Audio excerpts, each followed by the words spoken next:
मतलब आपने जब 2005, 8, 10 के आसपास जब शुरुआत की तो हास्य और व्यंग से शुरुआत की जी। तो उसका क्या ओरिजिन स्टोरी है? तो long back initial stage of my life, तो मेरे को मेरे मित्र लेकर गए। मैंने सुनाया, लर्निंग होती ना, प्रोफेसर था तो सीधा गया, जाते मैंने ज्ञान देना स्टार्ट कर दिया। अपने को ज्ञान नहीं चाहिए, बोले यार ये कौन है बेटा, उसका सुपर फ्लॉप, कोई बात नहीं। And I took that as a challenge.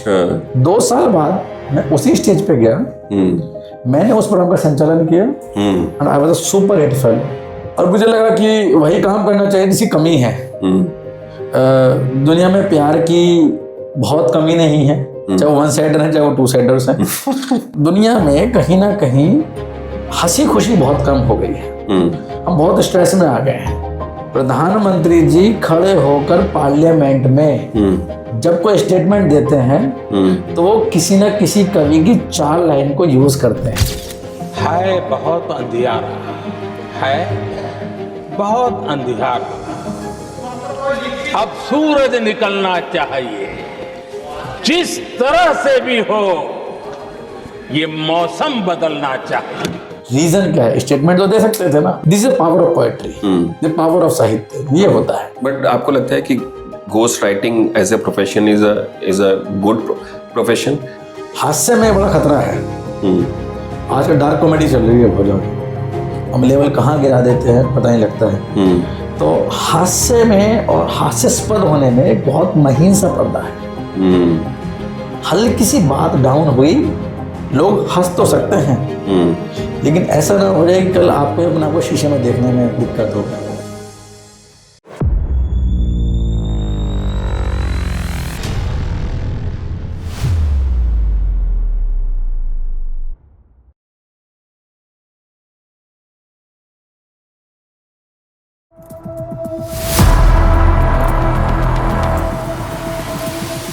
दोस्तों, जीटी लॉग पॉडकास्ट के इस एपिसोड में एक बार फिर से आप सब लोगों का स्वागत है। मैं अनुराग वाजपेयी, आपका होस्ट, और मेरे साथ में है मेरे स्टूडियो में डॉक्टर प्रतीक गुप्ता जी। नमस्कार। प्रतीक गुप्ता जी के बारे में जितना कुछ कहा जाए वो कम है, और अपने आप में ही मुझे लगता है कि दोहरी लाइफ या ज़िंदगी जी रहे हैं। एक तो एक प्रोफेसर की तरह जो कि KIET में MBA स्टूडेंट्स को पढ़ाते हैं, और उससे भी ज़्यादा जो हमारे लिए इम्पोर्टेंट है फॉर दिस पर्टिकुलर पॉडकास्ट कि वो एक हास्य या व्यंग्य कवि भी हैं जी। और बहुत सारे प्लेटफॉर्म्स में, कवि सम्मेलन में, या इस तरह के जितने भी डिजिटल मीडिया के जो टूल्स हैं, यूट्यूब, इन सब में भी वो बहुत एक्टिव हैं। तो डॉक्टर साहब, बहुत बहुत स्वागत है। धन्यवाद सर। और हमें लगता है कि बहुत कुछ सीखने को मिलेगा। हालांकि हमारा जो कोर टॉपिक है पॉडकास्ट का वो हमेशा ही थोड़ा सा टेक्निकल रहता है, बट हमें लगता है कि इस तरह के जो सब्जेक्ट्स हैं वो भी हमारे ऑडियंस के लिए बहुत इंपॉर्टेंट हैं जी। और मुझे लगता है कि आपसे बेहतर कोई अच्छा गेस्ट नहीं होगा, क्योंकि आप स्टूडेंट्स को पढ़ाते भी हैं और अपने आप में बहुत सारे लोगों को अपने हास्य व्यंग से भी मनोरंजन प्रोवाइड कराते हैं। सबसे पहले तो मैं ये भी जानना चाहता हूँ कि हमारे गेस्ट के लिए अपने बारे में कुछ बताएं, और थोड़ा सा भी बताएं कि मतलब जो 15-16 साल से आप टीचिंग प्रोफेशन में हैं, तो ये जो डबल लाइफ कॉन्सेप्ट है कि एक तरफ तो आप एक MBA क्लास को भी पढ़ा रहे हैं और दूसरी तरफ आप लेट्स से थाउजेंड्स ऑफ जो गैदरिंग है उसको भी एड्रेस कर रहे हैं, तो ये दोनों चीज़ें एक साथ सामंजस्य आप मिला कैसे लेते हैं?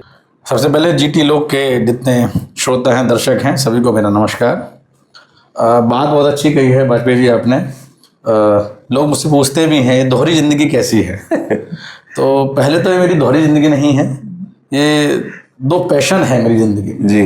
मुझे कभी किसी ने कहा था कि जीवन में 2 आग होनी चाहिए, वो आपको रास्ते अपने आप दिखा देते हैं। जिन लोगों के पेट में आग होती है वो रोटी कमाने निकलते हैं, पैसा कमाने निकलते हैं, उन्हें घर चलाना होता है।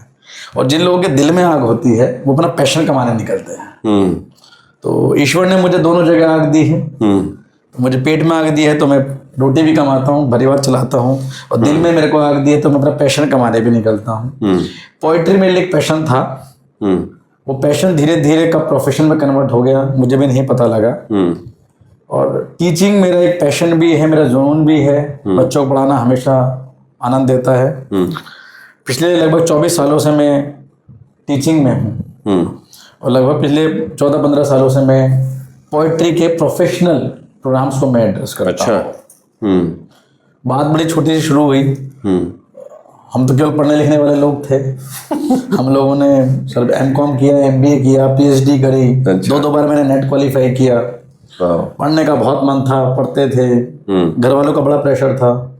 जैसे यूजुअली मिडिल क्लास में होता है कि बच्चे पढ़ें, अब पढ़कर कुछ मुकाम हासिल कर ले, बाकी जिंदगी चलती रहेगी।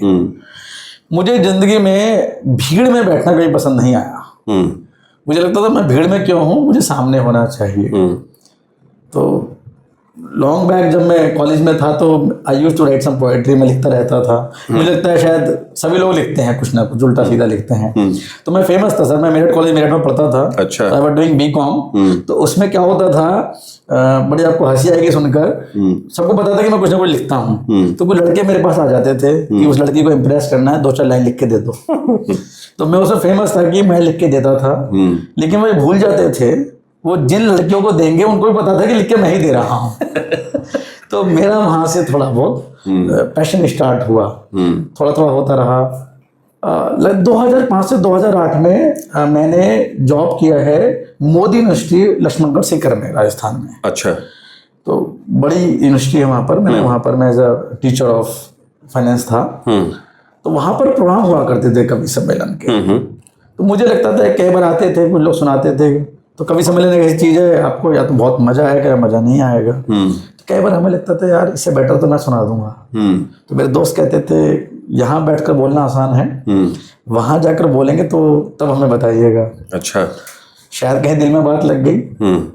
कुछ टैलेंट हिडन भी था, कुछ जुनून भी था, कुछ पैशन, सब मिक्सअप होकर बाहर आ गया। आज पूरे इंडिया में ट्रैवल कर रहे हैं, जा रहे हैं और चीज़ों को मिक्सअप करने की कोशिश करते हैं। और ऑलवेज ट्राई की बैलेंसिंग रहे।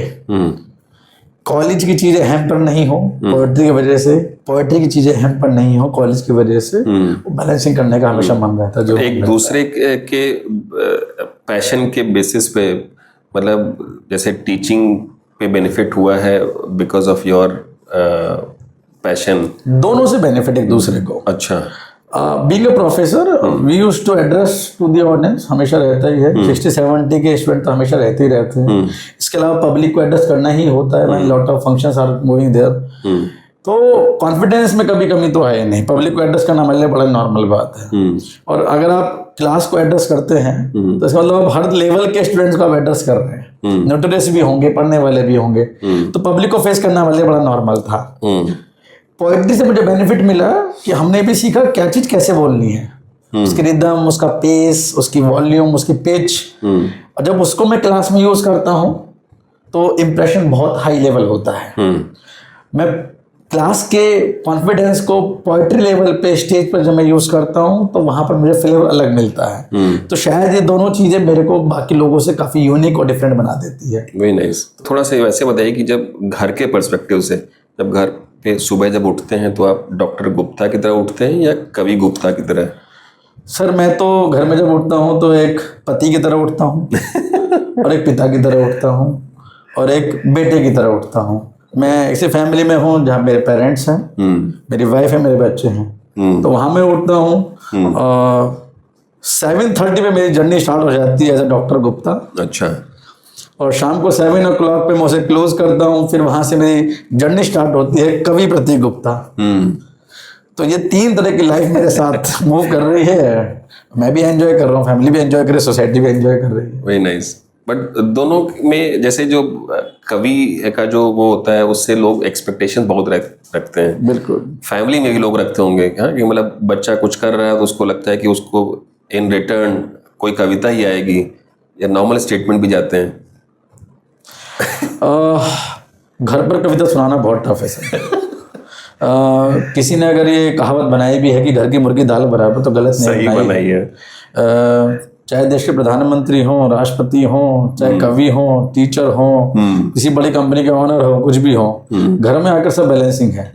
और मतलब मैं ऑन दी कैमरा बोल रहा हूँ इस बात को कि अगर मैं घर में कुछ सुनाना भी चाहता हूँ तो लोग कहते हैं सब मेरे घर वाले सब कहते हैं कि ये स्टेज पे सुनाइएगा, हमें छोड़ दीजिए। तो जिस पर दुनिया ताली बजाती है उस पर घर में बहुत एक्सेप्टेंस नहीं होती है। तो उस दर्द को लेकर हम स्टेज पे जाते हैं तो शायद ज्यादा आनंद आता है।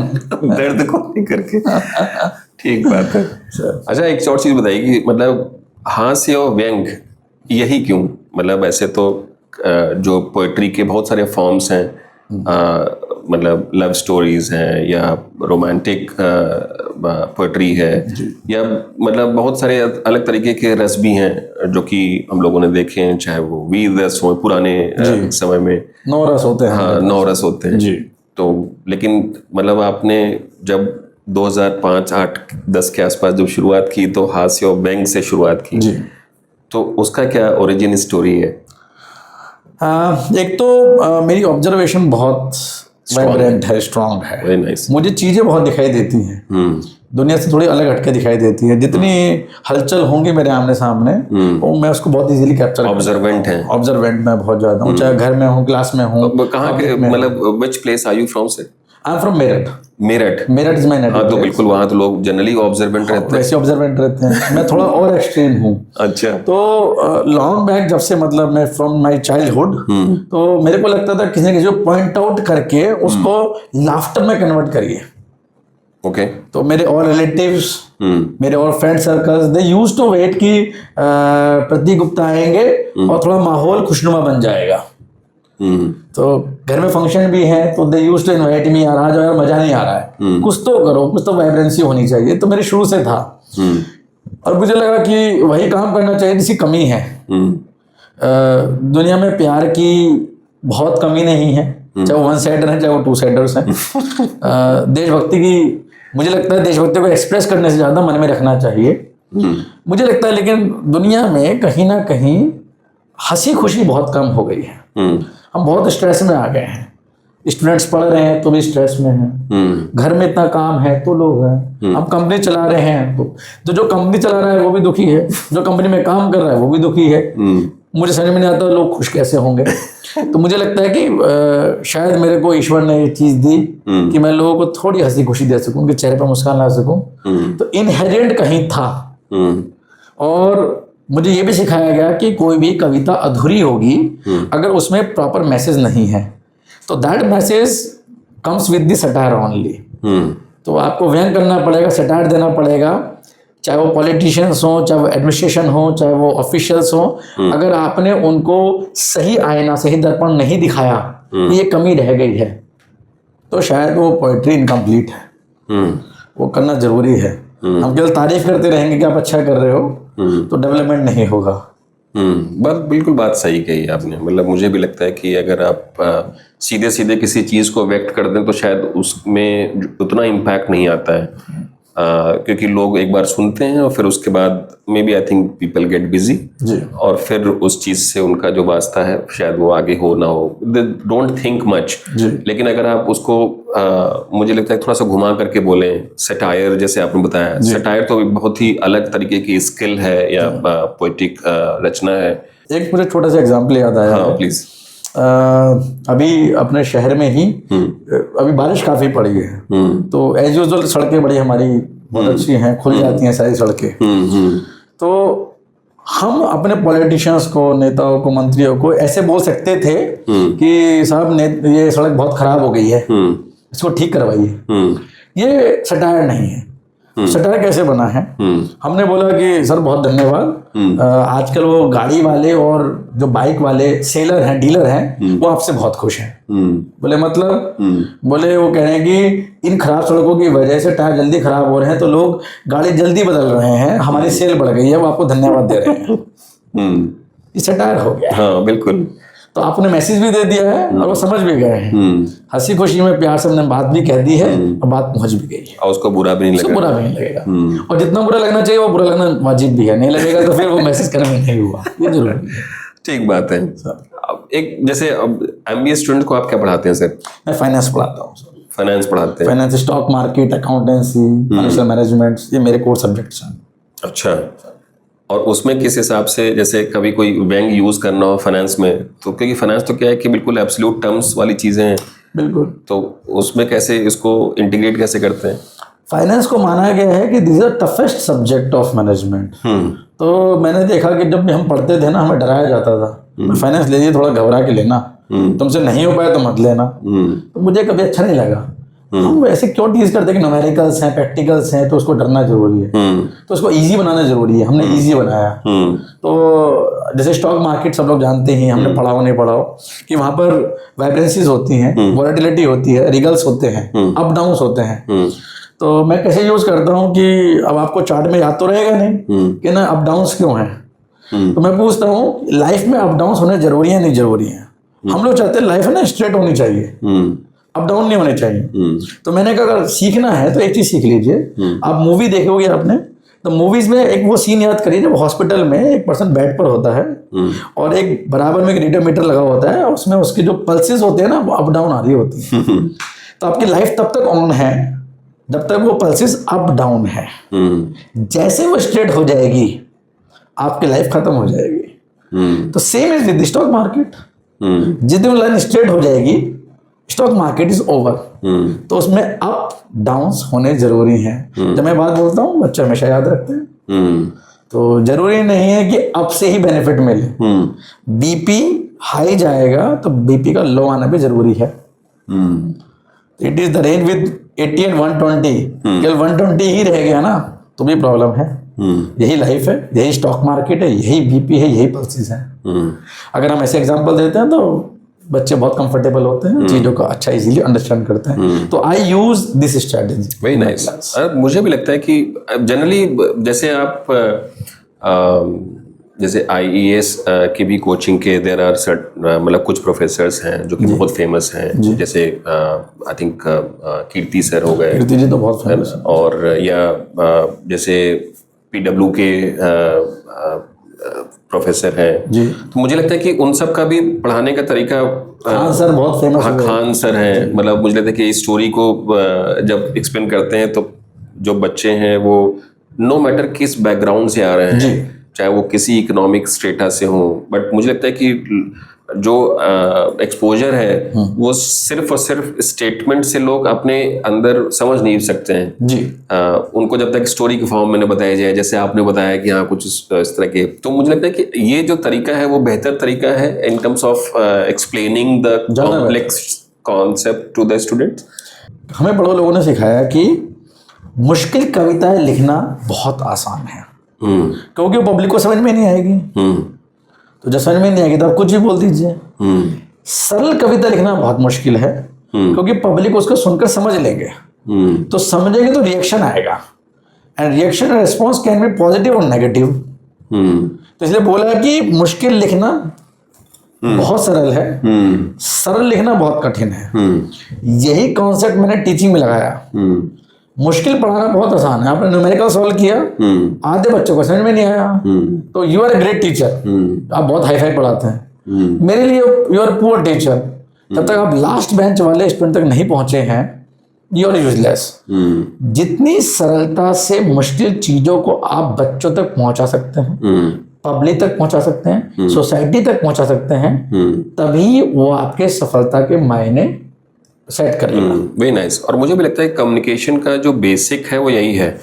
मतलब if you are not able to communicate to the person in front of you, no matter कि आप हिंदी में पढ़ा रहे हैं, इंग्लिश में पढ़ा रहे हैं, उर्दू में पढ़ा रहे हैं, इट्स ओनली लैंग्वेज। लेकिन अगर आपने कॉम्प्लेक्सिटी यूटिलाइज करके या अपनी नॉलेज, क्योंकि आप नो मैटर अगर आप प्रोफेसर हैं तो आपको बेहतर और ज़्यादा पता है, लेकिन अगर आपने कॉम्प्लेक्सिटी से ही एक्सप्लेन कर दिया तो शायद उनको नहीं पता होगा या उसको एब्जॉर्ब नहीं कर पाएंगे।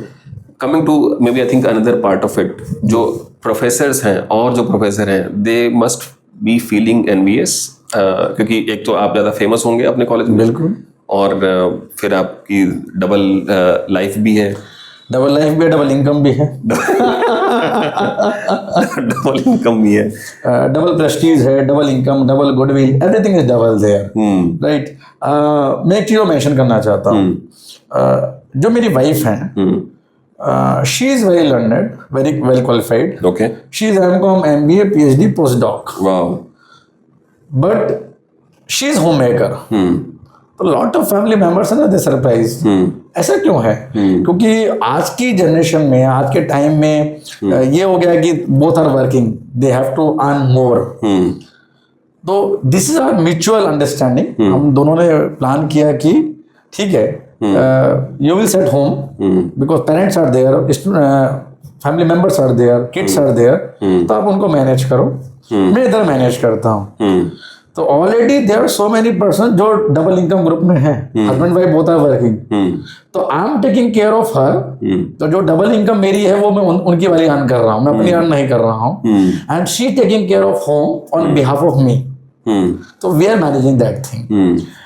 एंड जैसे आपने कहा कि कहीं ना कहीं फैकल्टीज में या फ्रेंड्स में या ऐसा होता ही है, यूजुअली डिस्कशन में आता भी है, सर आप तो बहुत पैसा कमा रहे हैं, आपको तो बहुत नाम हो रहा है, आप बहुत टीवीज पे जाते हैं, बड़े शोज कर रहे हैं, ये कर रहे हैं। होना वाजिब भी है, अगर हम लोग ह्यूमन हैं, इंसान हैं, तो इतना तो होना भी चाहिए। I am also enjoying that one. मेरी तरफ से उनको प्रॉब्लम नहीं आनी चाहिए, बाकी इतना नहीं है तो it means I am not doing anything. Very nice, बिल्कुल ठीक है। थोड़ा सा उस आप इस स्किल को भी थोड़ा समझते हैं जी। कि मतलब जब हम लोग कवि की बात करते हैं तो कविता एक दो तरीके से आप लिखते हैं, हास्य और व्यंग। मतलब इन जनरल हमारे यहाँ पे जो कल्चर है, इन टर्म्स ऑफ कल्चर का मतलब है कि ओवरऑल इन्वायरमेंट, इकोसिस्टम, अपब्रिंगिंग, उनमें कभी किसी को ये नहीं बोला जाता है कि आप बड़े होकर के कवि बनेंगे, है ना, क्योंकि शायद उस प्रोफेशन में वो लिमिनरीज नहीं है, उतनी इनकम नहीं है, या कोई अप्रिसिएशन उस तरीके से नहीं है।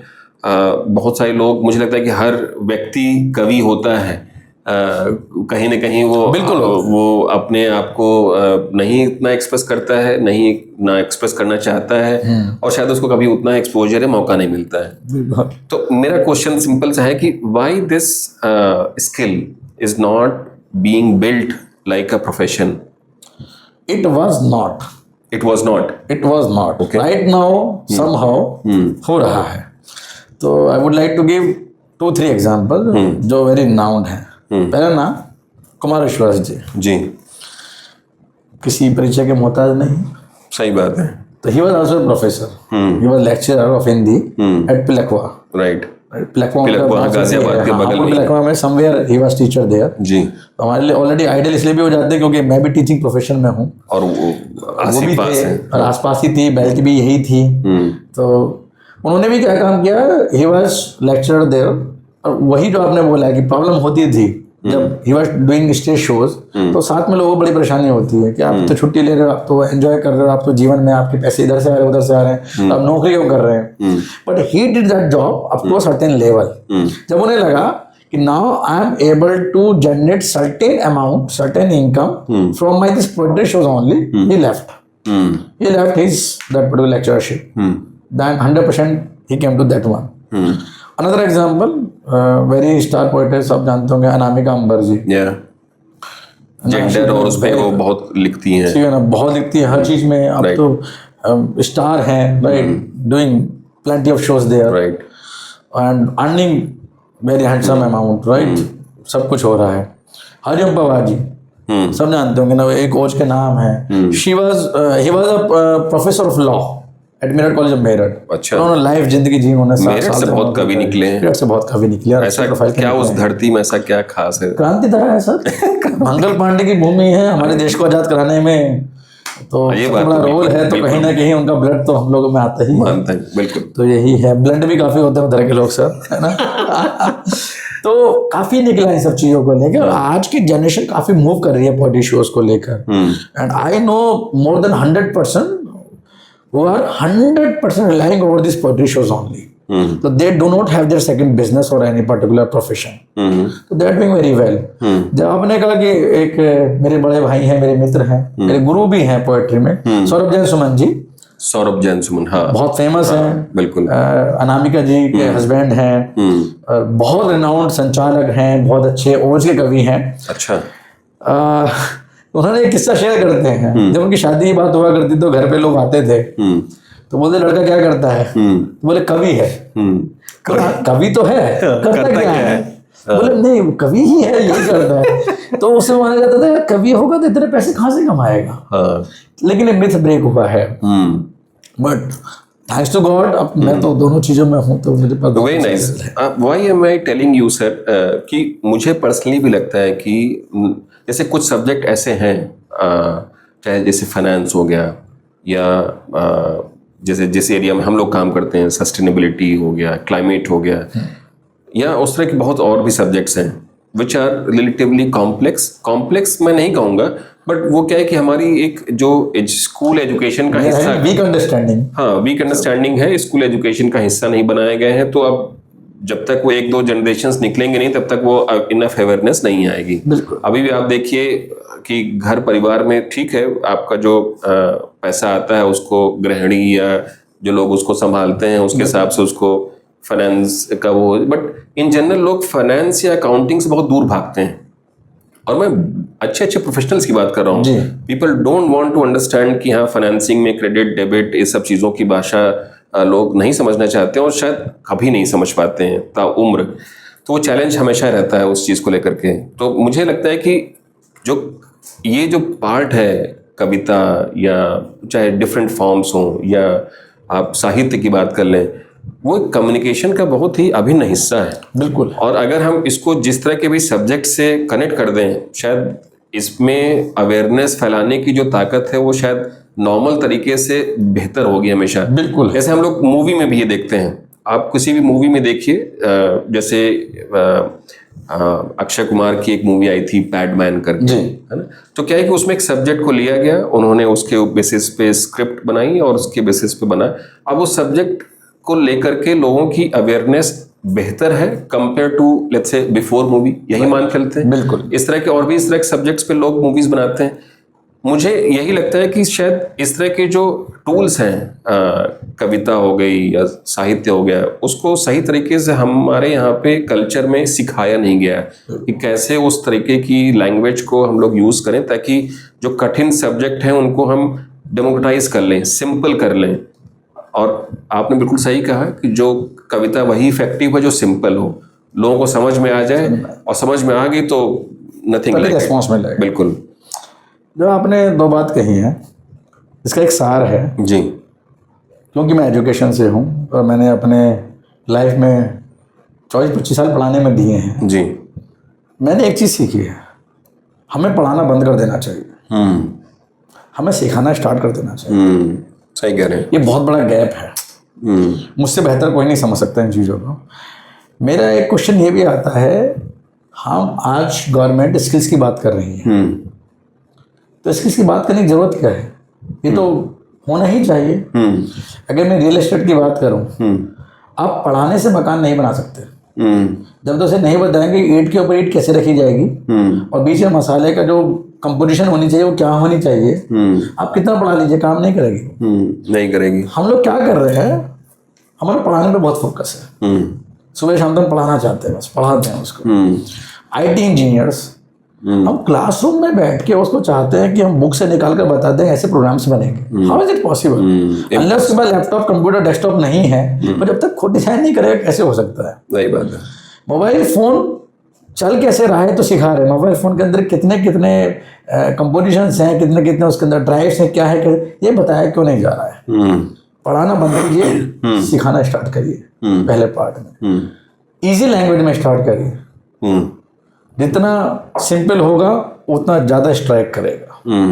नंबर 3, आपने कविताओं की बात करी, हम लोग कविताओं केवल एंटरटेनमेंट मानते हैं। तो एक बार बताइए, आज आपके ही देश में प्रधानमंत्री जी खड़े होकर पार्लियामेंट में जब कोई स्टेटमेंट देते हैं तो वो किसी ना किसी कवि की 4 लाइन को यूज करते हैं। रीजन क्या है? स्टेटमेंट तो दे सकते थे ना, क्योंकि वो पूरे आधा घंटे की स्टेटमेंट, वो भाषण इतना इफेक्टिव नहीं होगा जितने वो 4 लाइन इफेक्टिव हो जाते हैं। Totally agree. This is power of poetry, the power of साहित्य, ये होता है जी। क्योंकि हो सकता है आपके 100 पेज का मटेरियल वो केवल 4 लाइन में ही कवर हो जाए। और जैसे आपने कहा, हर पर्सन कवि है। मैं कहता हूँ, इस बात को स्टेज से मैंने बहुत बोला है, हर पर्सन में सिंगर और पोएट दोनों है। बाथरूम में हर कोई सिंगर है, उसे पता है वो अच्छा नहीं गा सकता है, पर बाथरूम सिंगर है। पोएट्री कुछ ना कुछ वो गुनगुना रहा है, कुछ ना कुछ राइमिंग जोड़ने की कोशिश कर रहा है, पोएट तो है।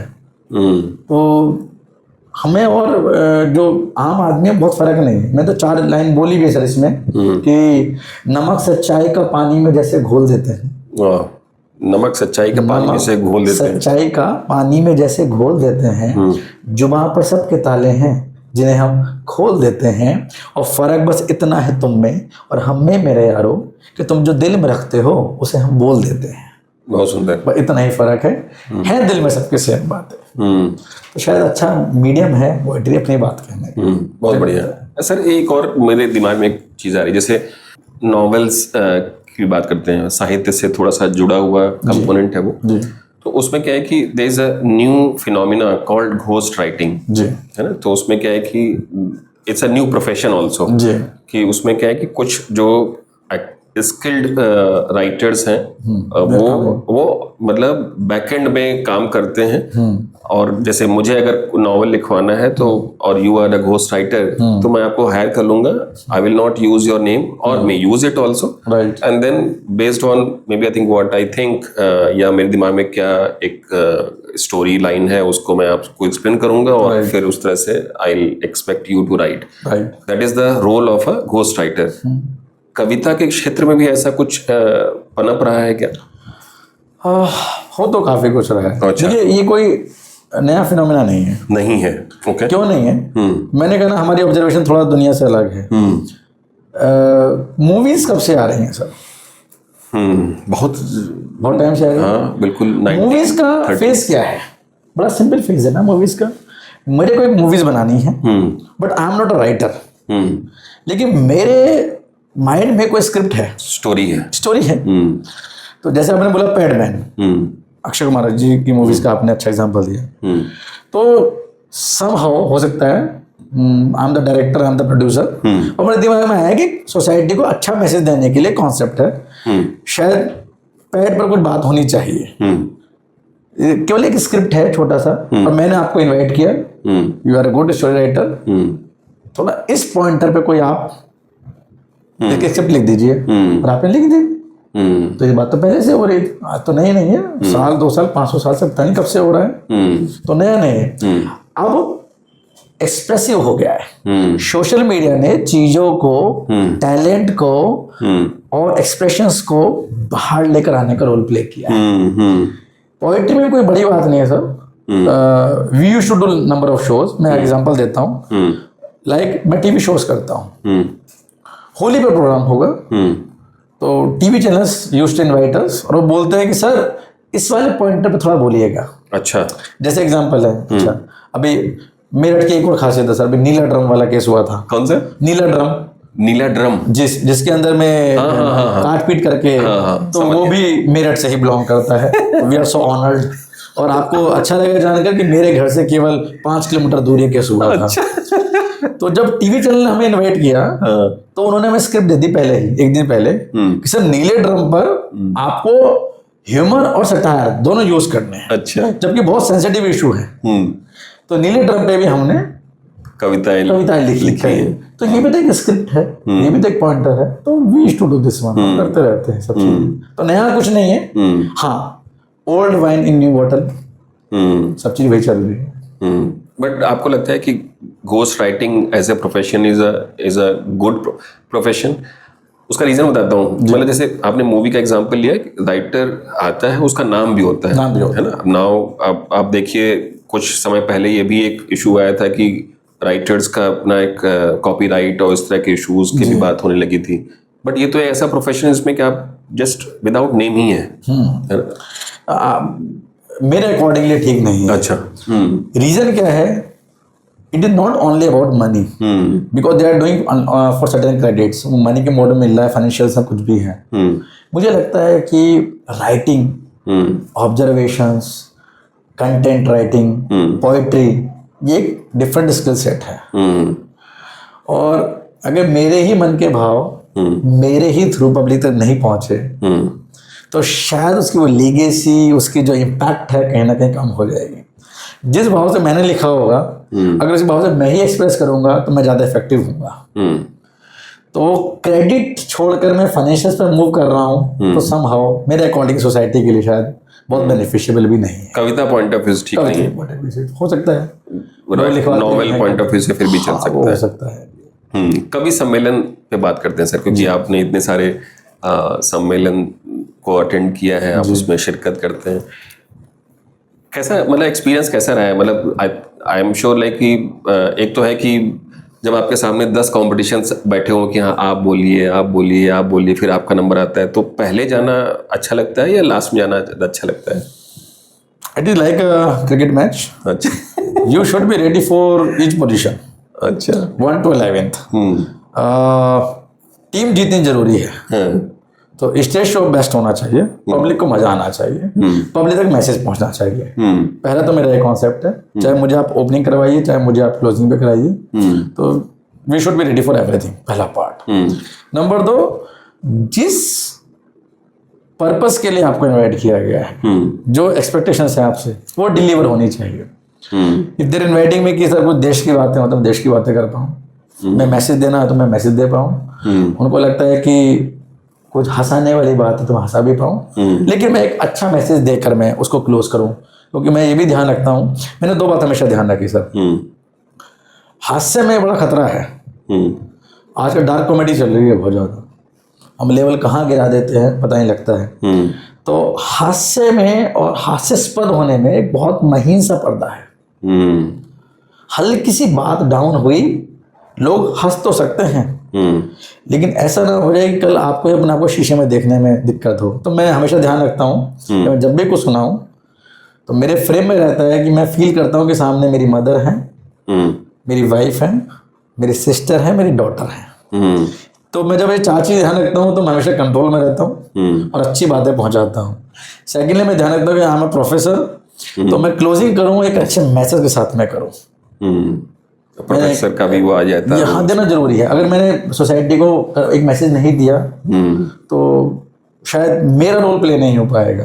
मैं एक सुनाता भी हूँ उसमें, गरीब को हक और मान मिले जरूरी तो नहीं, तो जरूरी तो नहीं मेरी टैगलाइन चलती थी। एक जरूरी तो नहीं, खुशोना ने मुझे पूरा इंडिया घुमाया ऐसा। मैंने कहा कि गरीब को हक और मान मिले जरूरी तो नहीं, रोटी कपड़ा मकान मिले जरूरी तो नहीं, और बेटी बचाओ बेटी पढ़ाओ के नारे लग तो गए बहुत, पर हर बेटी को सम्मान मिले जरूरी तो नहीं। तो जिम्मेदारी किसकी है सर? आपकी, हमारी तो है। तो बहुत लोग हैं, मैं जगह जगह लिखा हुआ देखता हूँ, क्योंकि एसडीजी की बात भी करी, तो मैं जब एसडीजी का लेक्चर भी देता हूँ तो मैं हमेशा बात बोलता जरूर हूँ। हमारे देश में, हमारी सोसाइटी में खास बात जरूर है। एसडीजी बहुत सारे लोग नहीं पता होगा, तो एसडीजी मतलब सस्टेनेबल डेवलपमेंट गोल्स, जो यूएन का एक प्रोग्राम है। 17 गोल्स यूएन ने फ्रेम किए, और इसमें हर पैरामीटर बताया गया कि हमें कहाँ पर फोकस करना चाहिए, चाहे वो नेचर की बात करें, हम इकोलॉजी की बात करें, हम स्मार्ट सिटीज की बात करें, गुड ह्यूमन बीइंग की बात करें, इन्वेंशंस की बात करें, इनोवेशंस की बात, सारी बात होती है एसडीजी के अंदर। ये आप अपने एमबीए स्टूडेंट्स को पढ़ाते हैं? मैं I am SDG coordinator for the entire campus also. Very nice. तो वहाँ पे हम डिलीवर भी करते हैं।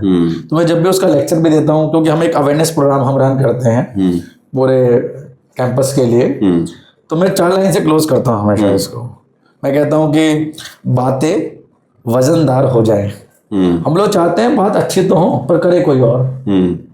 बाहर कूड़ा पड़ा है तो सफाई कौन करेगा? कोई और करेगा सर।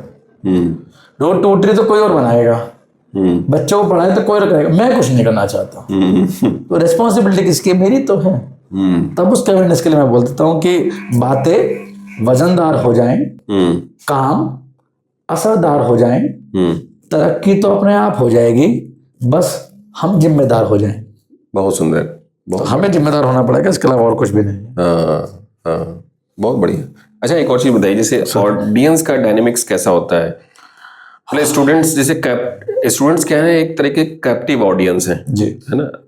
मतलब ये उनकी मजबूरी है कि वो बैठे हैं जी, है ना। लेकिन जब 500 लोग बैठे हैं या 100 लोग बैठे हैं, उनको किसी ने बांध नहीं रखा है, मन नहीं है, मजा नहीं आ रहा है, तो दे कैन गो। तो जो डायनेमिक्स है अटेंड जो ऑडियंस की, वो किस हिसाब से रोल प्ले करती है in terms of making the good humour और the satire? Real challenge sir. एक शो करना है आपको कॉमन पब्लिक के बीच में, जहां पर सब्जी वाला भी होगा, ठेले मेले का प्रोग्राम हो सकता है। हाँ। तो सब्जी वाला, ठेले वाला, दुकान वाला, बड़े नेता भी बैठे होंगे, ऑफिसर्स भी बैठे होंगे, mix blend of public is there. तो वहां पर बड़ा टफ हो जाता है आपको, क्योंकि आपको हर लेवल की बात करनी है। तो what we used to do, हम लोग मुक्तक यूज करते हैं, 4-4 लाइन के सेट्स होते हैं। तो हम कोशिश करते हैं एक उनके मतलब का, एक इनके मतलब का, एक इनके मतलब का, एक इनके मतलब का, सबको खुश कर दें। जैसे एजुकेशन प्रोग्राम्स करते हैं हम लोग, या बड़ी सोसाइटीज हैं या फिर बड़े ऑफिस हैं, तो वहां पर पता होता है कि यहाँ तो ऑफिसर लोग हैं, IQ लेवल बहुत हाई है, तो वहां पर हम वैसी ही बात करते हैं। तो वैरायटी ऑफ वर्क हम लोग रखते हैं। तो जैसे कहा कि जब श्री राम जी युद्ध करने के लिए गए, तो जो उनके पास अस्त्र शस्त्र थे उनमें वैरायटी बहुत थी। ये सीखने वाली बात है। तो जो तीर रावण को लगना है वो तीर कुंभकर्ण को नहीं लगाना है। जो कुंभकर्ण को मारना है वो मेघनाद को नहीं मारना है, और जो मेघनाद को मारना है वो रावण की सेना पर नहीं लगाना है। सेना के लिए अलग तीर है, कुंभकर्ण मेघनाद के लिए अलग है, रावण के लिए तीर अलग है। जिस दिन हम ये चीज समझ जाएंगे उस दिन हमें लोगों को हैंडल करने में आसानी हो जाती है। अगर मैं मेले में भी वही कविता सुनाऊंगा और मैं ऑफिसर्स को भी वही कविता सुनाऊंगा, तो मेरा प्लेटफॉर्म बहुत कॉमन रह जाएगा। तो वैरायटी हमें रखनी पड़ती है। सटायर कौन सा यूज करना है, हंसाना किस लेवल का है, कैसे करना है, ये हम थोड़ा सा ध्यान रखते हैं चीजों का। नाइस। और कभी कभी ऐसा भी हो भी जाए, मान लीजिए कि आपने कुछ ऐसे व्यंग सी कविता की, लेकिन ऑडियंस बिल्कुल सन्नाटा सा है। सर टफ हो जाता है, सन्नाटे की बात, मार पिटाई की बारी भी आ जाती है। मुझे याद है एक बार रुड़की में एक प्रोग्राम था। अच्छा। तो प्रोग्राम चल रहा था, it was a BJP program. तो काफी सारे बीजेपी के बैनर लगे हुए थे, सब कुछ था। तो ठीक है, हमारे देश में ना मोदी जी को, राहुल जी को लेके तो बहुत सटायर्स निकलते ही हैं। हम कवि हैं तो हमें थोड़ा लाइसेंस ज्यादा मिल जाता है। तो ऐसे बैठे हुए थे, तो मैं सुना रहा था, तो मैंने राहुल गांधी जी पे कुछ व्यंग किया। तो वहां पर बाद में प्रोग्राम खत्म हुआ तो मेरे को एक ने बुला लिया कि सर एक पीछे आइए। तो उन्होंने कहा कि मैं कांग्रेस अध्यक्ष हूँ। अच्छा। तो और आपने राहुल गांधी जी पे सटायर कैसे किया? This is not right. तो मुझे लगा यार ये तो कुछ नेगेटिव हो गया। मैंने कहा नहीं यार, हम केवल कवि हैं, हमारा पर्पस केवल एक एंटरटेनमेंट है, एक अच्छे मैसेज देना है। तो बोले आप राहुल गांधी जी को यूज कैसे कर सकते हैं? तो ऐसा खतरा भी हो जाता है। तो हमने उन्हें प्यार से समझाया, पर निकल आया सेफ, निकल आया उस दिन। हमें लगा कि थैंक गॉड। तो कई बार हमें पब्लिक को रीड करना पड़ता है, पब्लिक कैसी है, वो हमारे अगेंस्ट वाली नहीं हो जाए। फंस भी जाते हैं, लेकिन वही वाले जहाँ चैलेंज नहीं हो, रिस्क नहीं हो।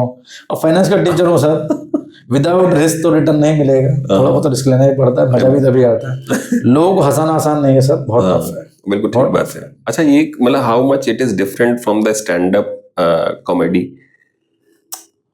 इन टर्म्स ऑफ परफॉर्मेंस? हाँ, सब्जेक्ट तो अलग अलग है जी।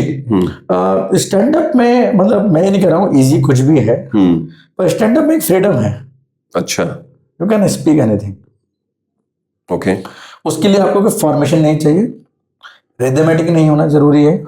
हमारे तो बड़ी फॉर्मेशन है ना, जैसे ग्रामर होती है, व्याकरण होता है, ऐसे इसका भी एक सर सिस्टम है। ओके। तो आपको 4 लाइन सुनानी है तो 4 लाइन की फॉर्मेशन है, वैसे ही सुनानी है। तो हम लोग सिंपल कुछ बोल नहीं रहे हैं। आप टॉपिक सेम हो सकता है, पर हमें टॉपिक को पोएट्री के थ्रू हंसाना है। जैसे एक छोटा एग्जांपल देता हूँ। एक बार मेरे प्रोग्राम था, ट्रैफिक पुलिस के साथ में था। अच्छा। अब मुझे उन्हें हंसाना था। तो मैंने एक बात बोली कि मैंने कहा सोचिए अगर एक ट्रैफिक वालों को मोहब्बत भी दिखानी हो और अपनी ड्यूटी भी दिखानी हो तो कैसे दिखाएगा? तो मैंने कहा आप फ्रेम करिए, एक लड़की स्कूटी पे आ रही है और उसने हेलमेट नहीं लगा रखा और एक गाना गा रही है, तो खींच मेरी फोटो। अच्छा। तो पिक्चराइज करिए। कॉन्टेक्चुअल तो है, कॉन्टेक्चुअल हो गया। लड़की स्कूटी पे जा रही है, हेलमेट नहीं लगा रखा और गाना गा रही है, तो खींच मेरी फोटो। लाफ्टर यहीं से आ जाता है। और एक बड़ा हैंडसम, सुंदर, स्मार्ट सा एक ट्रैफिक इंस्पेक्टर खड़ा हुआ है, जिसने उसे देखा और पहली नजर में प्यार हो गया। प्यार मोहब्बत है, ड्यूटी है और वो पिक्चराइजेशन है। अब वो दोनों चीज कैसे निभाएगा, वो 4 लाइन में देखिए आप। इंस्पेक्टर ने क्या कहा कि मोहब्बत का एक फरमान तेरे घर भेज दिया है। अच्छा। देखिए मोहब्बत कैसी हो सकती है। हाँ। मोहब्बत का एक फरमान तेरे घर भेज दिया है, लिखकर दिल का भी अरमान तेरे घर भेज दिया है। और बड़ी शिद्दत से तू बोली थी मेरी खींच दो फोटो, तो फोटो खींच के चालान तेरे घर भेज दिया है। तो मोहब्बत भी आ गई, हमारा हास्य भी आ गया और उसकी ड्यूटी भी निभ गई। That is the composition. अरे वेरी नाइस, बहुत बढ़िया। यही ऑब्जर्वेशन है और यही पोएट्री है। बहुत सुंदर। अच्छा, इस तरह की स्किल्स में जो यंगर जनरेशन है उसका जो रुझान है वो कैसा आ रहा है? मतलब दे आर लाइकिंग सच, मतलब मैं आपको अपने क्वेश्चन को रिफ्रेश करता हूँ। जो आपकी ऑडियंस है उसकी डेमोग्राफी एज क्या है लगभग जनरली? मेरे पास तो सारी वैरायटी है। I used to be called college star. अच्छा। मैंने कॉलेज के इतने प्रोग्राम किए हैं, और चाहे वो NIT श्रीनगर हो, चाहे वो निफ्टम हो, चाहे वो DU है, सब जगह मैं प्रोग्राम करता हूँ और that audience like me very much. Reason क्या है? स्टेज शो का है ना एक कॉन्सेप्ट है, आपको उनके लेवल पे जाके बात करनी पड़ेगी। अच्छा। अगर आपने अपने लेवल पे बात करी तो they are not going to accept you. अब मैं स्टूडेंट से अगर प्रोफेसर बन के बात करूंगा तो गैप रह जाएगा। तो मुझे स्टूडेंट्स के लेवल पर आके बात करनी पड़ती है। जैसे गैप मिटाना होगा, गैप मिटाना पड़ेगा। तो जैसे एक बार DU में एक प्रोग्राम था सर, 14 फरवरी को, वैलेंटाइन डे वाला।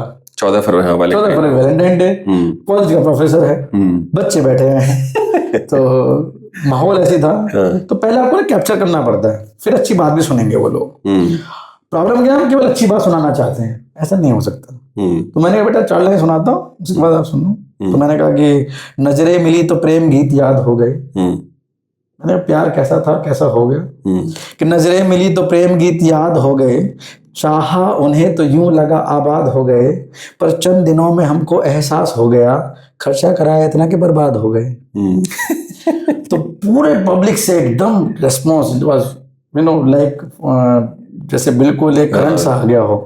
मतलब वो उनके हिसाब से बहुत करंट सब्जेक्ट है। करंट समझता। मैंने कहा देखो ना, आप पूरा वैलेंटाइन वीक को आपने कैसे किया ना, कैसे एंजॉय किया, वो मैंने 4 लाइन में मैंने उसको रख दिया। तो उनके लेवल की बात करते हैं, एंजॉय करते हैं, फिर हम एक अच्छा मैसेज भी उनको दे देते हैं, देन दे एक्सेप्ट।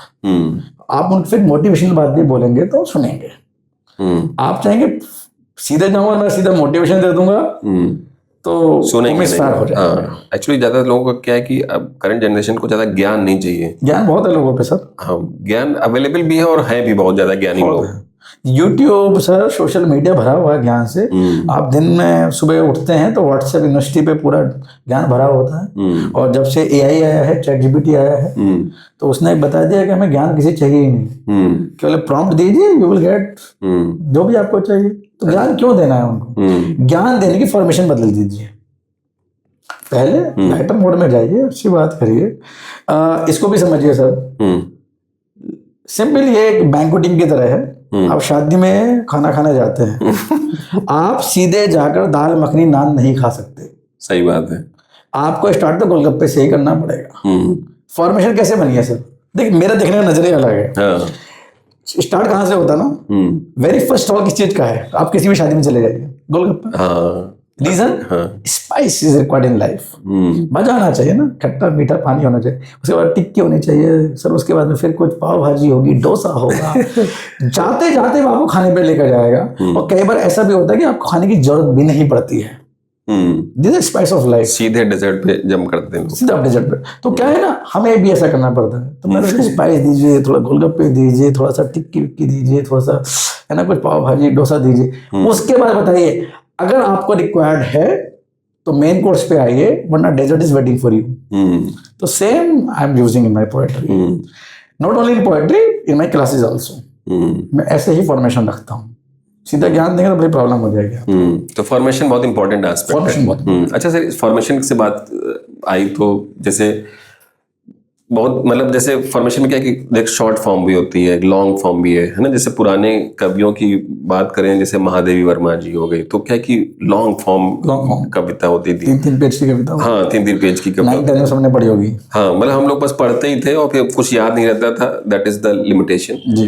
बट आज के टाइम में शॉर्ट मतलब what is the form which works well? थोड़ा सा और पीछे जाते हैं सर, महादेव वर्मा जी से पहले तुलसीदास जी, कबीरदास जी, हाँ। चौपाइयाँ लिखी गई हैं हरिवंश राय बच्चन जी लिखी। राय बच्चन जी ने। अब रामचरितमानस है तो वही पोएट्री है, करेक्ट, पोएट्री का फॉर्मेशन है, पूरे पूरे चैप्टर्स लिखे गए हैं। What is Gita? हाँ, पोएट्री है सर, पोएट्री है। उनको अध्याय में डिवाइड किया गया और एक एक अध्याय में एक एक पोएट्री है। खास बात क्या है, उसके हर एक चैप्टर में एक सिंगल पोएट्री पूरी है कॉम्बो, और हर लाइन में दो दो लाइन के सेट में अलग अलग पोएट्री है। हाँ। तो पहले लोगों में पेशेंस बहुत था, अंडरस्टैंडिंग का पेशेंस था, तो पढ़ते थे, समझते थे, फिर कहते ना, एक आपने सुना होगा गीता और गीता सार। हाँ, सही कह रहे हैं। गीता अलग है, गीता का सार अलग है, जरूरी है। और गीता सार को अलग अलग तरीके से सिखाया गया, समझाया गया है। वही वाली जैसे आप देखोगे वैसी चीजें दिखाई देंगी। टाइम सर चेंज हो रहा है, पहले टेस्ट मैच होते थे, 50-50 होने लगा, 20-20 आ गया, 10-10 हो गया, वो जमाना दुनिया टॉस हो जाएगा कि कविताओं में भी यही हुआ है। पहले सर पूरी रामचरितमानस चौपाइयाँ लिखी गई, फिर महादेव वर्मा जी वाला आया जहाँ 3 पेज की कविता हुई, फिर 1 पेज की हुई, फिर आधा आधा एक्सटेंड की हुई। आज सर इंस्टाग्राम का जमाना है सर, रील्स का जमाना है। 30 सेकेंड आपकी परफॉर्मेंस ऑडियंस के अंगूठे पर है। अगर आपने विद इन 15 सेकेंड्स अगर आपने ऑडियंस को इम्प्रेस नहीं किया तो एक अंगूठा आपको रिमूव कर देगा या आपको ऑब्सोलेट कर देगा मार्केट से। उसको वो चीज चाहिए जिसमें 15 सेकंड के अंदर में वो चीज मिल जाए जो समझ आना चाहिए। तो मैं ये नहीं कहता हूं कि वो लंबी कविता नहीं सुनेगा, लेकिन आपको 15 सेकंड में पहले उसे उसके मतलब की चीज, उसके फ्लेवर की चीज तक पहुंचना पड़ेगा। उसे लगेगा कि काम का है तो आपको 15 घंटे भी सुनेगा, ये मेरा विश्वास। वेरी नाइस, बिल्कुल ठीक बात है। अच्छा, इस तरह के फॉर्मेट में जो करंट कॉन्टेक्स्ट में है उसमें जैसे यूट्यूब या जो इस तरह के जो डिजिटल टूल हैं या मीडियम है, how much they are helpful? एक तो मुझे लगता है कि डेमोक्रेटाइज कर दिया है पूरे सिस्टम को। आपकी आवाज़ पहले सिर्फ और सिर्फ रेडियो में जाती थी, अब जो है वो देखा जाए तो इट इज़ विद एवरीवन, है ना। तो मतलब वो सबसे बड़ा मुझे लगता है कि एक गेम चेंजर तो है ही है। बिल्कुल है। बट पूरे प्रोफेशन को कैसे अपलिफ्ट करता है ये मीडियम? सर कितने टैलेंट हिडन थे, हिडन रह गए। शायद मुझसे अच्छे कितने थे, कितने और होंगे। बड़े बड़े चाहे वो एक्टर हैं, डांसर हैं, सिंगर हैं, पोएट्स हैं। सर क्रिकेट टीम में भी मौका तो 11 लोगों को ही मिल रहा है ना, तो इसका मतलब ये थोड़ी देश में टैलेंट नहीं है।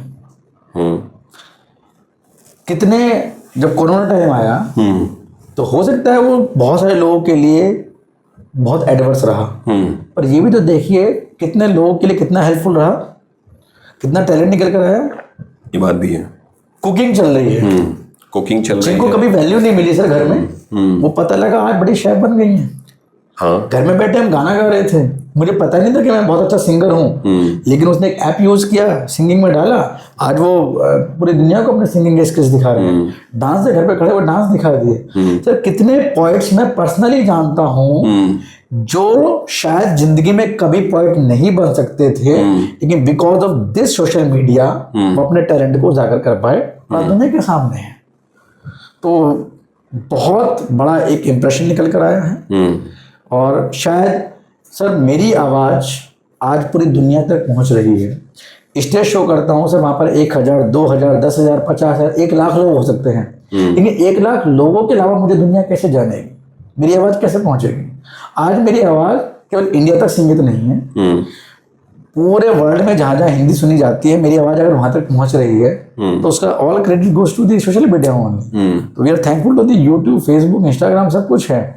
हाँ, सिलेक्शन आपका है, चीज़ें अच्छी भी बुरी भी हैं। आपको अच्छी चीज़ पहुँचानी है, अच्छी चीज़ देखनी है, वो सिलेक्शन केवल आपका होगा, ये देखना पड़ेगा। Very nice. सर आप प्रोफेसर भी हैं तो क्वेश्चन थोड़ा सा उस तरह से लिहाज से भी है कि जनरली जैसे कोई भी आप प्रोफेशन देखता हूँ मैं, पर्टिकुलरली क्रिएटिव, जैसे आपने मूवी में स्क्रिप्ट राइटर का नाम लिया, उससे AI as a newer technology जो आज के टाइम में मतलब it is considered as a threat to the profession. बिल्कुल।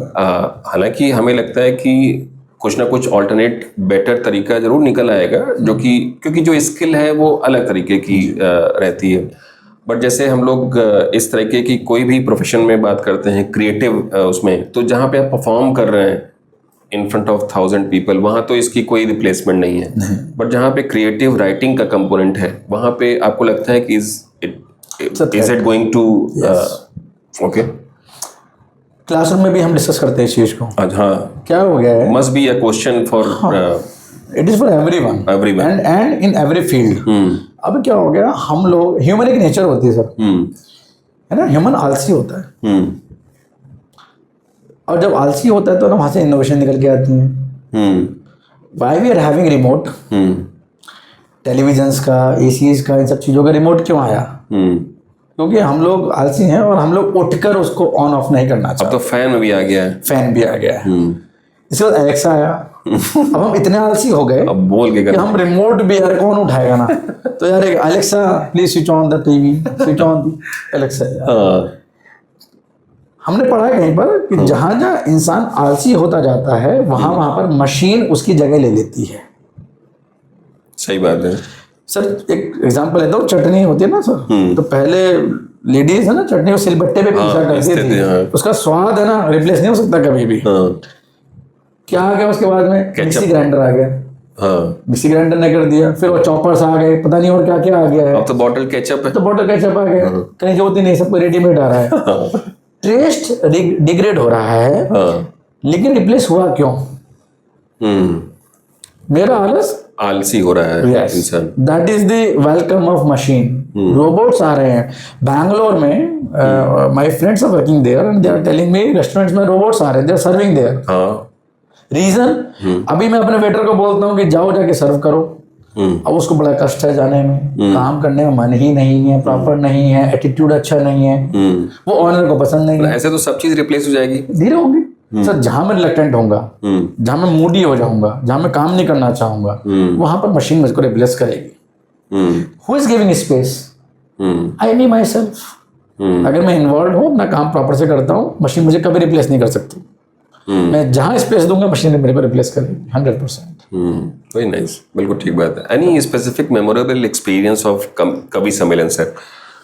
जब आपने कुछ ऐसा एग्जांपल आपने लिए काफी, बट कोई ऐसा मेमोरेबल हो कि अब भाई मतलब वाह वाला जो है, खुद भी का एहसास होता है कभी कभी। लोग तो खैर बोल ही देते हैं, हाँ, खुद एहसास होता है सर। पब्लिक ने वहां करा वो इम्पोर्टेंट नहीं है, आपको वहां फील हुआ। मैं एक आपको बताता हूँ, मेरे लिए एक बड़ा मेमोरेबल है। एक जगह ऐसी रही जहां पर मैं सुपर फ्लॉप हुआ और वहीं पर मैं सुपर हिट हुआ। नाइस। एक जगह है सर, बागपत बड़ौत, आपने सुना होगा। उसके बाद जगह पड़ती है छपरोली। बागपत भड़ौत, बागपत एक जगह, बड़ौत है ना, तो वहां एक जगह पड़ती है छपरोली, एक गाँव है। अच्छा। और एक ऐसी जगह है जहाँ पर कवि सम्मेलन चारों ओर से सुनते हैं। मतलब चौपले पर है ना, उसको स्टेज बना देते हैं, पब्लिक चारों ओर बैठती है। अच्छा। इधर उधर और नीचे ऊपर, सेंटर स्टेज होता है, और चारों ओर ऊपर, अगर 2 मंजिला मकान है तो ऊपर से लोग देख रहे होते हैं। अच्छा। फिर बंदर झाड़ते थे, ऐसे देखते हैं। तो long back initial stage of my life, तो मेरे को मेरे मित्र लेकर गए, मैंने सुनाया। लर्निंग होती ना, प्रोफेसर था, तो सीधा गया, जाते मैंने ज्ञान देना स्टार्ट कर दिया। पब्लिक को ज्ञान नहीं चाहिए, तो बोले यार ये कौन है बेटा इसका, देखा ज्ञान बहुत भरा पड़ा है। ज्ञान तो हमारे पास भी कौन सा कम था सर, हमने सारा उठा के सब अटैक कर दिया। पहली बारी में कुछ नहीं देखा, अटैक कर दिया। जिसपे ज्ञान बहुत होता है ना, वो चाहता सारा दे दूं, दे दिया। पब्लिक ने हुट कर दिया, बहुत बुरी तरीके से हुट किया सर। एक गांव में जहाँ जमीन पे लोग बैठे हुए हैं सर, अंगोछा डाल के बैठे हुए हैं, वो कितना बुरा आपको हुट कर सकता है, आप इमेजिन जितना करते हैं उससे भी ज्यादा मैं हुट हुआ। दे मेड मी पेमेंट मुझसे एक्सेप्ट भी नहीं हुई, जबरदस्ती उन्होंने मेरी पॉकेट में रख दी। सब पूरी रात नींद नहीं आई, कई रातों तक सोया नहीं। वो दिन था, मैं इस पॉलिटी को छोड़ भी सकता था और कुछ कर भी सकता था। 5-6 दिन तो सर बस ऐसा रहा। मेरे बच्चे भी मुझसे पूछे थे पापा क्या हो गया, बस मैंने पूछो मत बेटा, सुपर फ्लॉप, कोई बात नहीं। And I took that as a challenge. 2 साल बाद मैं उसी स्टेज पे गया, मैंने उस प्रोग्राम का संचालन किया and I was a super hit fellow. 2 सालों में इतनी मेहनत करी, चीजों को समझा, बारीकियों को समझा, पब्लिक को क्या चाहिए, वो दिया, सुपर हिट रहा। इसके अलावा सर NIT श्रीनगर मैं कभी नहीं भूल सकता हूँ। NIT श्रीनगर, NIT श्रीनगर देश का बहुत प्रोमिनेंट इंस्टीट्यूशन है। पहली बार वहाँ पे कवि सम्मेलन हुआ, मैं इतना सुपर हिट हुआ वहाँ पर मैं, और जो वहाँ के डायरेक्टर थे उन्होंने मेरे को एक वर्ड बोला जो मेरे लिए शायद किसी बड़े अवार्ड से कम नहीं था। उन्होंने कहा कि प्रतीक जी, मैंने लाइफ में कोई मीटिंग भी आधा घंटे से ज़्यादा अटेंड नहीं करी है। मेरे लाइफ में पहली बार 2 घंटे का प्रोग्राम होना था और वो 3.5 घंटे प्रोग्राम चला था। मैंने लाइफ में पहली बार एक सीट पर 3.5 घंटे बैठकर कोई शो देखा है, मैंने मूवी तक नहीं देखी आज तक। नाइस। तो that was the biggest reward for me, I can't forget that. No, I totally agree. और मुझे particularly I have a firm believe sir कि जनरली मुझे भी लगता है कि जो कवि है या कविताएं हैं, मतलब ये समाज का जो इश्यूज हैं या क्या कह लें, जैसे मान लीजिए इन्वायरमेंटल इश्यूज हो गए या यंग जनरेशन के जो इश्यूज हैं या महिलाओं से रिलेटेड कुछ चैलेंजेस हैं, कुरीतियां हैं जी, उनको एड्रेस करने के लिए इस तरह की का जो माध्यम है वो बहुत ज़्यादा ज़रूरी है। बिल्कुल जरूर। और मतलब आपको स्पेसिफिकली लगता है कि मतलब जो कविताएं हैं, क्योंकि आप उस पूरे इकोसिस्टम को पहचानते हैं, जानते हैं, what is the specific issue that the particular this profession is addressing at this point of time? Again, that satire is all about to address the society. तो हम सोसाइटी को ही एड्रेस करना है। जैसे मैंने कहा कि हम कितना ह्यूमर करें। शृंगारी कविताएं होती हैं, हम प्यार मोहब्बत की बात करते हैं, और अल्टीमेटली हमारा पर्पस क्या है? हम लोग मैसेज कन्वे करते हैं, प्यार मोहब्बत करिए, सब कुछ ठीक है, पर उसी चक्कर में फैमिली को मत छोड़िए, ये भी मैसेज है। उसके लिए खुदकुशी मत करिए, ये भी एक मैसेज है। दहेज के लिए लड़ाइयाँ मत करिए, झगड़ा मत करिए, ये भी एक मैसेज है। या हिंदुस्तान पाकिस्तान की लड़ाई होती है तो उसको केवल एक मोकरी मत बनाइए, केवल कैंडल मार्च लेकर मत चलिए। ऐसा नहीं हो कि जब कुछ हो तभी हमारे देश में, हमारे मन में देशभक्ति की भावनाएं जाग जाएं, ऐसा नहीं होना चाहिए। हाँ। अगर मैं देशभक्त हूं तो मैं हूँ, नहीं हूं तो नहीं हूँ। ये नहीं होना एक दिन होगा लड़ाई हो गई तो मैं देशभक्त हो गया, वरना नहीं हुआ। तो ये सारे मैसेज कन्वे करना, that is the real formation of poetry. तो हमारा हास्य हो, जो व्यंग हो, सटायर हो, चाहे वो रोमांस वाली बातें हो, चाहे वो देशभक्ति की बातें हो, पर्पस एक ही है। पोएट्री का मतलब एक ही होता है, अवेकन दी सोसाइटी। सोसाइटी को आपको जगाना है और कुछ भी नहीं। और कम से कम अगर मैं हंसा भी रहा हूँ तो कम से कम मैं उन लोगों के चेहरे पे मुस्कान तो ला पा रहा हूँ जो जिन लोगों ने हंसना छोड़ दिया है, मुस्कुराना छोड़ दिया है। किसी ने कहा भी है, जब आप हंसते हैं तो दुनिया आपसे खुश होती है, आपके घर वाले खुश होते हैं, रिश्तेदार खुश होते हैं जब आप हंसते हैं। लेकिन जब आप हंसाते हैं तो ईश्वर और नेचर आपसे खुश होती है। बहुत सुंदर। तो ये मुझे सौभाग्य मिला है, मैं कोशिश करता हूँ इसको प्रोसीड करें। मतलब सटायर जो है एक अपने आप में एक अलग तरीके का स्किल है, व्यंग है जिसे बोलते हैं। तो कुछ उस तरीके से अगर हमारे यंग लिसनर्स को कुछ मैसेज देना चाहते हैं। जैसे मैंने भी देशभक्ति की बात करी, हमें एम्पैथेटिक होना बहुत जरूरी है। हम लोग सिंपैथेटिक ज़्यादा हैं, सिंपैथी बहुत है हमारे अंदर में, एम्पैथी नहीं है। तो आपने सुना होगा ना, कविताओं से जगाते हैं, बताते हैं कि सोचिए ना, फील करिए ना, लेह लद्दाख में हमारे जवान कैसे खड़े हैं, -40 डिग्री में कैसे खड़े हैं, सियाचिन में कैसे खड़े हैं। तो हम लोग बैठ के सुन तो सकते हैं, अरे यार -40 डिग्री, अरे वाह, लेकिन -40 डिग्री क्या होता है समझिए ना। जिन फैमिलीज ने अपने बच्चों को बॉर्डर पर खो दिया, सिंपैथेटिकली तो हम उसको नॉर्मल फील कर सकते हैं, एम्पैथेटिकली अगर फील करेंगे तो आपकी लाइफ में बहुत डिफरेंस आ जाएगा। बहुत सुंदर। तो मैं तो कहता भी हूँ कि घर, जमीन, दुकान भी दे दी, खुश होना। ये खुश होना का मेरा एक ये खुश स्लो चलता है, सबसे पूछता हूँ मैं कि घर, जमीन, दुकान भी दे दी, खुश होना, और भारत के सम्मान में दे दी, खुश होना, और स्वर्ग द्वार पर खड़े शहीद यह पूछ रहे। सटायर देखिए आप, स्वर्ग द्वार पर खड़े शहीद यह पूछ रहे, लो हमने अपनी जान भी दे दी, खुश होना। अब इस बात को फील कर लीजिए तो बहुत बड़ी बात है, नहीं फील करिए तो कुछ भी नहीं है। बहुत सुंदर, बहुत सुंदर। सटायर का मतलब वही है कि हम लोगों को जगा सके अच्छी बातों से। बहुत सुंदर। हमारा एक रैपिड फायर राउंड भी है सर लास्ट में। तो जो पहला एक क्वेश्चन है कि अगर हाइपोथेटिकली माना जाए कि एक नई मिनिस्ट्री का गठन हुआ है अंडर द कॉन्स्टिट्यूशन, तो उसमें एक मिनिस्ट्री ऑफ कम्युनिकेशन इस्टेब्लिश हुई और आप उसमें एज ए मिनिस्टर अपॉइंट हुए, तो what will be your first order from that ministry जिससे इस प्रोफेशन की कुछ कायाकल्प हो जाए? जी, साहित्य को इनकलकेट करिए एजुकेशन के साथ में, it should be mandatory part. साहित्य पढ़ना छोड़ दिया, ट्रेडिशन को जानना हमने बंद कर दिया है। We don't know about our history actually, mandate होना चाहिए। ये तो मेरा क्वेश्चन हमेशा आता है, ऐसे एजुकेशन में इतना बड़ा गैप कैसे है? हम लोग जो 4th, 5th, 6th स्टैंडर्ड पढ़ते थे अब तक आगे भूल गए हैं, अब उसकी बात ही नहीं होती है। एक लीगेसी होनी चाहिए। साहित्य को लाइए, ट्रेडिशंस को लेकर आइए। आपकी कंट्री में क्या है, you should feel proud, mandate होना चाहिए। कम्युनिकेशन में इसको मैंडेटरी करना पड़ेगा, पहला part. Very nice. Professorship versus poet, which one is the most exciting profession for you? Professorship? Yes. अच्छा। रीजन क्या है?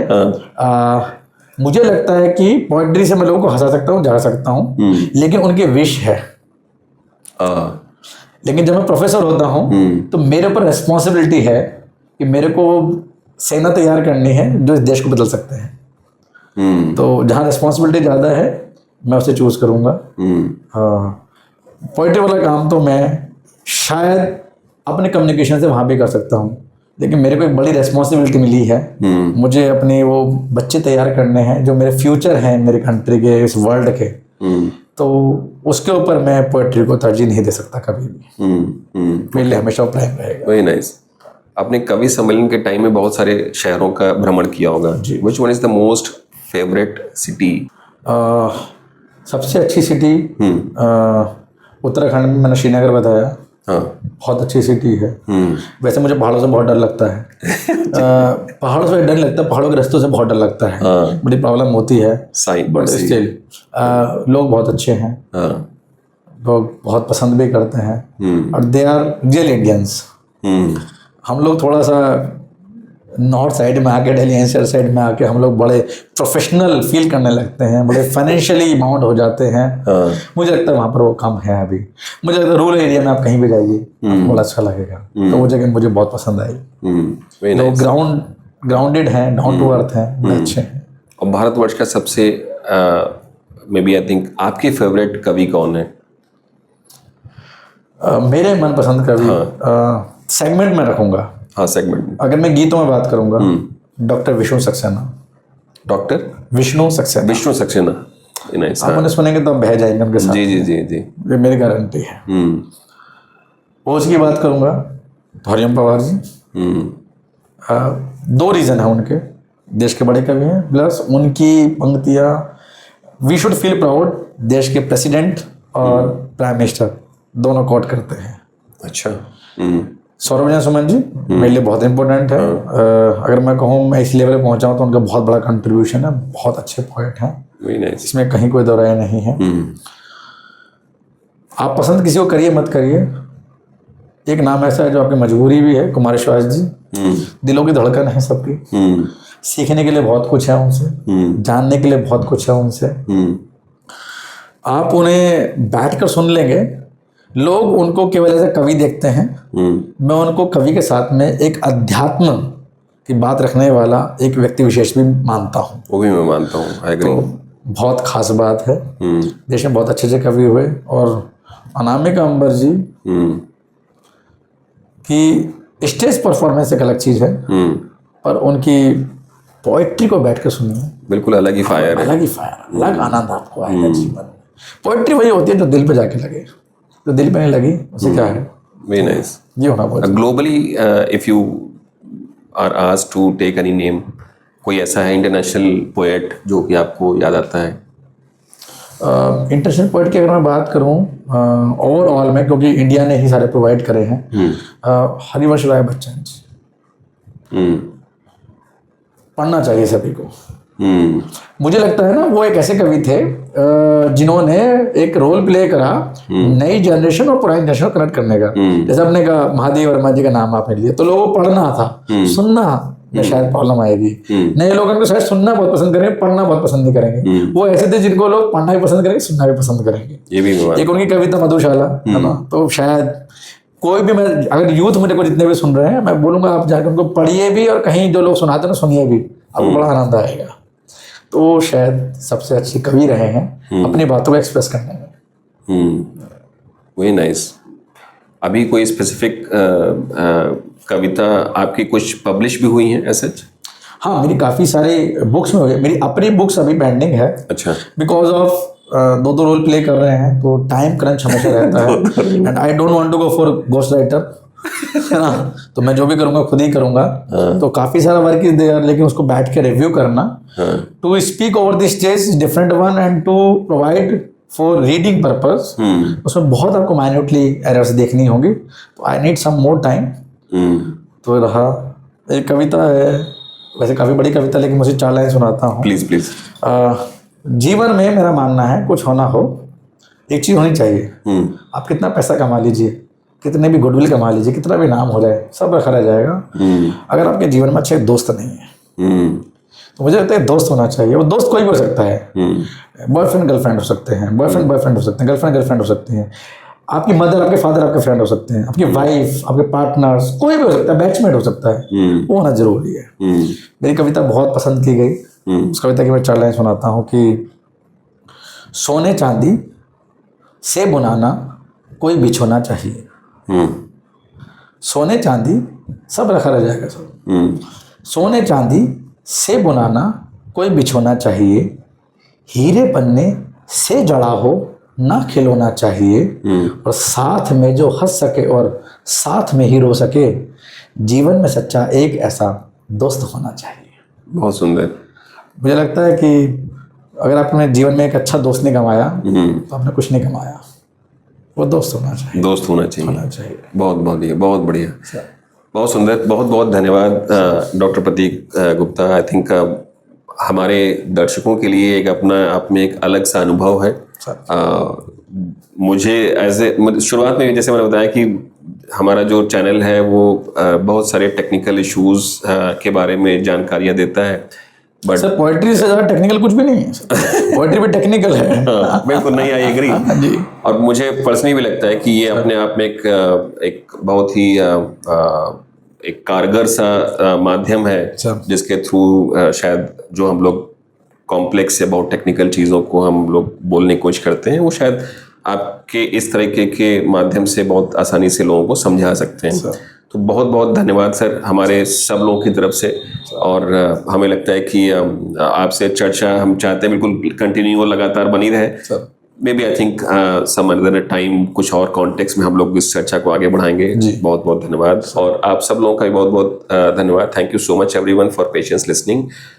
ये मीनिंगफुल डिस्कशन है। ये मुझे आशा है कि आप सब लोगों को इस चीज़ को लेकर के सेम एक्साइटमेंट और उत्साह होगा। आपके अगर कोई स्पेसिफिक क्वेश्चन हो, क्वेरीज हो जो कि डॉक्टर साहब के पास भेजना चाहते हैं, will tag him in our channel description. उनका सर का ईमेल आईडी या लिंक्डइन प्रोफाइल हम उसमें लिखेंगे। If you have any specific suggestion and queries to us, you please write us at social@greentree.global। बहुत बहुत धन्यवाद एक बार फिर से। अंटिल नेक्स्ट टाइम, जय हिंद, जय Bharat. Thank you so much.